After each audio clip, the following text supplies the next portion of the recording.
Let's do it. Roll it. Topics. Sesame Street has started a heated debate on social media, asking Twitter users which Muppet they'd take with them on a deserted island. Oscar the Grouch, Grover, Elmo, or Cookie Monster. So people are taking this seriously. One person broke down each Muppet and said, here's why, yay or nay. They said they'd choose Grover. They say Elmo would be annoying and would be annoying quickly.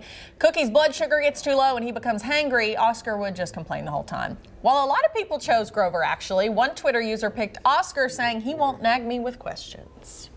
I'm going to go with Oscar. I'll take Elmo.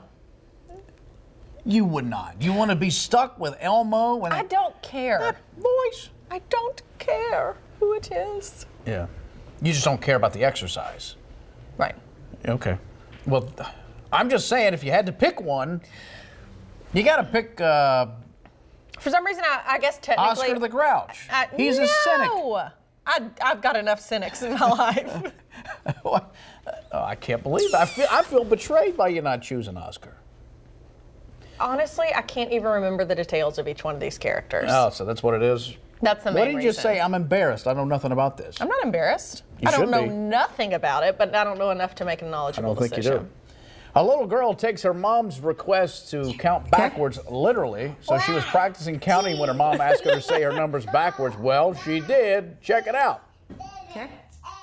1, 2, 3, 4, 5, 6, 7, 8, 9, 10. Oh, I love when kids take stuff literally. That is so cute. She's cute. Does her shirt say my favorite is LeBron?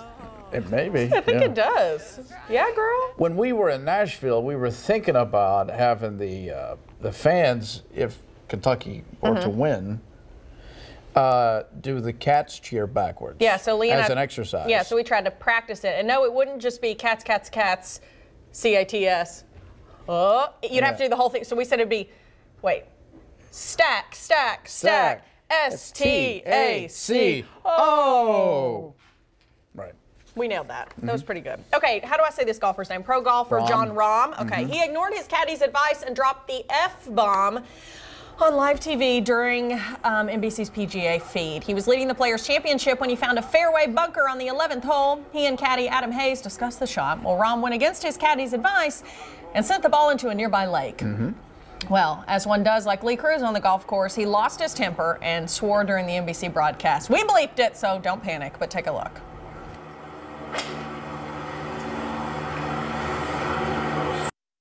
This is going to go right in the water, I believe. I don't understand any of that. Very, very perplexing. Well, why would you do that? Why would you do that? He looks just like the winner of the summer comedy competition, Garrett Wilson. Oh, yeah. Scott Wilson's son. A comedy of Broadway, Garrett. Sweet He looks just like Garrett. Yeah, but he does have a temper. I don't know why they would mic him, because it's a good possibility that would happen. A photo snapped at a Texas rodeo show is capturing hearts across the country. Firefighter Thomas Harwell saw an elderly woman struggling to get down some stairs. This happened Saturday at the Houston Livestock Show and Rodeo. After helping her to her seat, Harwell waited until the rodeo ended, then carried her up the stairs of the arena to make sure she was able to get out. Harwell's wife snapped the picture showing him carrying the woman out of the arena, and the picture has been shared more than 1,000 times on Facebook. That's lovely. I love that. Good for you, buddy. Good for you. When we were in Nashville, I kept asking if our photographers would carry me on their back, but they never did. Yeah. We were tired. I was tired. That's right. The guys that lugged the equipment That's right. for many miles. Yeah, they were loaded down with equipment. I was like, can I also get on your back, please? And they said no. So, Jared, Adam, you've lost points with me. Okay, pigeon racing has become increasingly popular in China. A man bid more than $1.4 million for a Belgian racing pigeon named Armando. Look at this beauty. The website that organized the sale, Pippa, says Armando is considered to be the best long-distance racing pigeon of all time. Pippa says Armando is the most expensive bird ever to be sold at auction by a really big margin, so blew the others out of the water. We did a story on this. what, last summer? Yeah, pigeon racing. This is crazy. There's a whole society of pigeon racers here in Lexington, and we actually got to race our own pigeons, Lee and I. We let them loose from one of the guys' houses here in the city. We let them loose from here. We came, and they flew home. And I think you won by a little bit. Yeah, I think it may have ducked in. I don't remember. They kind of arrived at the same time. Yeah. But they sell those pigeons like thoroughbreds. Yeah, they do. And many like of them, bloodlines and. Yeah. But the crazy thing is, like they progressively take them out further distances, and he was going to take these pigeons in the car, so they're not landmarking anything, in the car to the Gulf, like Orange Beach, and let them go, and they fly back to Kentucky. How do they know that? I don't know. Isn't that insane? It is fascinating because he said that's how they train them. They do this distance and a little further and a little further. And yeah, the way they do it is based on landmarks and things like that. But yeah, to go that far. Visual cues, but if you're in the car the whole time, I don't know how they do it. I don't know. I'm thinking of doing the same thing with Lee, letting him out in the Gulf of Mexico. I ain't coming back. You're not coming back. Yeah. We're turning off our phones and we're going to the Gulf. Ariana Grande wants her fans to take part in the political process. The singer has joined forces with an organization called Head Count. They're helping concert goers get registered to vote. Fans can register at one of the Grande shows or text Ariana to 40649.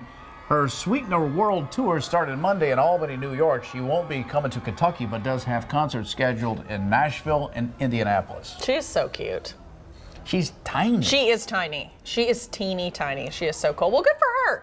Registering to vote is so important. It is, it is, it is. Yeah, I want to take voting advice from a girl who licks a cookie on the counter. See that video? So you don't think people should register to vote? I didn't say that. That's what you mean. I'm not taking advice from her. Because she's wanting to influence your vote. Don't even get me started. But did you see what she did where she put her tongue on the cookie? No. Yeah. It's like, you know, they have a display cookie. And then she's licking the cookie. At least she didn't eat the display cookie like you've done once before. That's true. It was shellacked, and we had a gentleman on the show, and I took a bite of a cookie that was for display, and his eyes bugged out of his head until we were off the air, and he went, "Dude, that cookie's 4 years old. I had it shellacked." And you said, you were like, that's the worst cookie ever, and I can't believe I have to act like this bakery's good. I didn't think it tasted that great. Yeah, I would imagine not. I wish if he hadn't told me that, I never would have thought anything about it. Just thought it was a bad cookie. But then that whole night I was waiting for for some mass exodus of some sort. Well, or just to croak from shellacking. Right. I don't know what shellac does to the human body. Well, nothing apparently. Yeah. Other than make you hot. Oh man, look at this. You look good. The home of the Whopper wants to be your new home for hot coffee. Burger King is launching a new promotion called BK Cafe Coffee. It's a subscription service through the company's app. So here's how it works. For $5 a month, you get a steaming cup of joe your way, right away, every day. If you get 1 cup a day for 30 days, it comes out to less than 17 cents a cup. The fast food giant is offering the subscription program across the country, except in Alaska, Hawaii, and Puerto Rico. Okay. This is cool if you're a coffee drinker, and you know, this could save you some big bucks. You know, a lot of people go to like Starbucks or places like that every single day and can spend, you know, $5 a day. So easy. If you have a Burger King near your house, just for one drink, might not be bad. I don't know if I've ever gotten coffee at Burger King. I've gotten it at McDonald's, and I like it. Everybody raves about Dunkin' Donuts coffee. I like Dunkin' Donuts. Yeah, but that's the 1950s prices right there. I like it. I do too. But you and I are the same way. We like all our creamer and then a dash of coffee. That's right. That's the way I do it. Just a little bit of coffee. Those are today's hot topics. All right, coming up, our Month of Madness marches on. Today, Perryville Furniture hooking us up with some of the recliners that are perfect for cheering on the CATSs in the NCAA tournament. That's right. They've got some great deals for you as well. That's next on Live with Lee and Hayley. We'll be right back.